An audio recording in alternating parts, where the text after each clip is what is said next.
अब देखिए बेटा, ये इस चैप्टर का मोस्ट इम्पॉर्टेंट टॉपिक है, concept of pressure of the gas. ठीक है, तो सबसे पहले गैस का प्रेशर का कॉन्सेप्ट हम समझते हैं।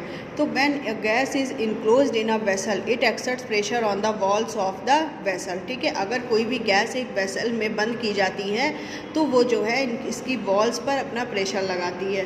ओके, उसके बाद क्या है कि according to the kinetic theory of gases this pressure is developed due to the collision of the moving molecules. ठीक है, और ये जो प्रेशर दीवारों पे डेवलप होता है बर्तन की दीवारों पे, वो बार बार मॉलिक्यूल के टकराने के कारण होता है। ठीक है, when a molecule collides with the wall it returns with a change momentum and an equal momentum transfer to the wall according to the Newton law of motion.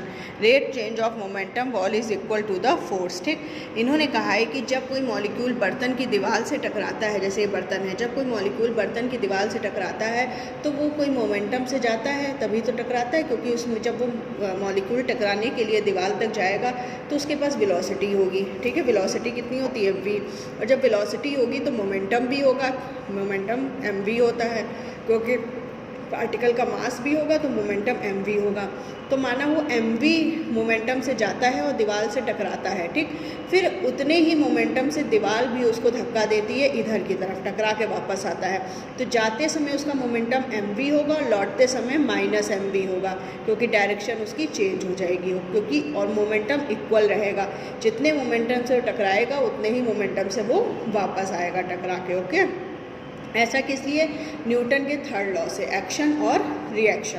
Okay, अब देखिए, अब हम फॉर्मूला डिराइव करेंगे gas के pressure का। ठीक, तो gas के प्रेशर के फॉर्मूले के लिए हमने क्या लिया? देखिए, यहाँ पर एक हमने क्यूबॉइड लिया है, एक वेसल है जो क्यूबॉइड शेप का है और उसके अंदर गैस भरी हुई है। ठीक, और ये गैस का एक पार्टिकल है जो vx वेलोसिटी से x डायरेक्शन के अलोंग चल रहा है और यहाँ दीवार से टकराएगा।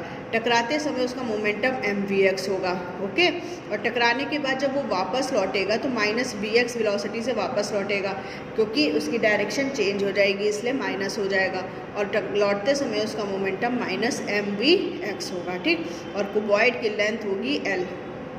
अब देखिए, सबसे पहले तो इसकी टोटल वेलोसिटी कितनी होगी? v square.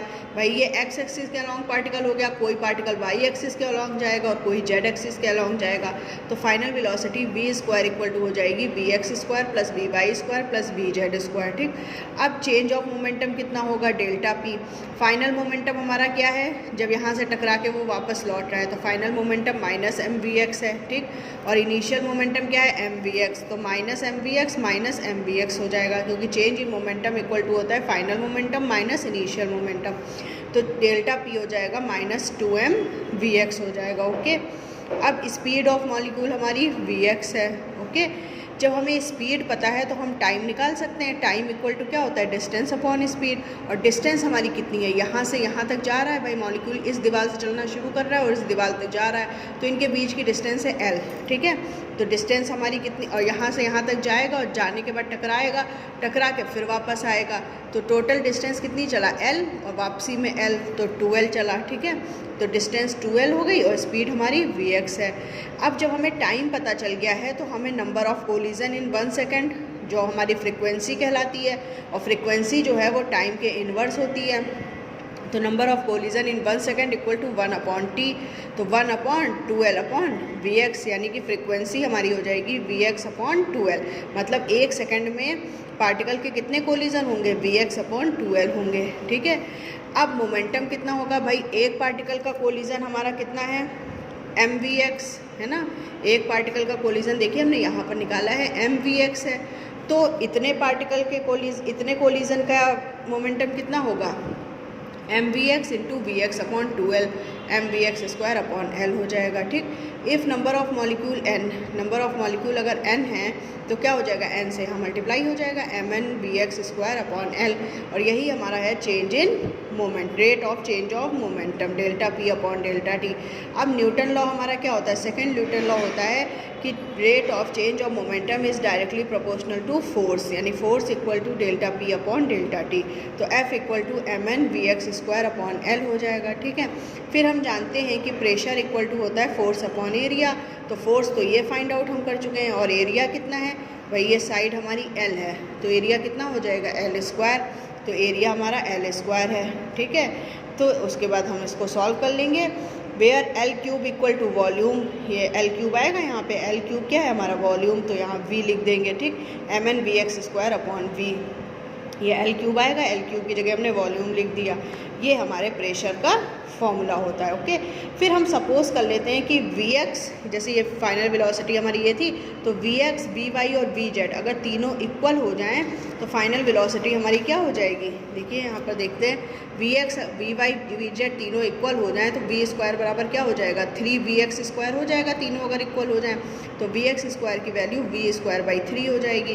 तो Vx² की जगह हम यहाँ पर देखिए Vx² की जगह हम V²/3 रख देंगे, तो प्रेशर का फॉर्मूला आ जाएगा 1/3 mnV²/V। ये V² हमारी स्पीड है, स्मॉल v², और ये कैपिटल V हमारा गैस का वॉल्यूम है, ओके। उसके बाद वेयर m × n, m क्या है, मास होता है पार्टिकल का, और n क्या होता है, नंबर ऑफ पार्टिकल होते हैं।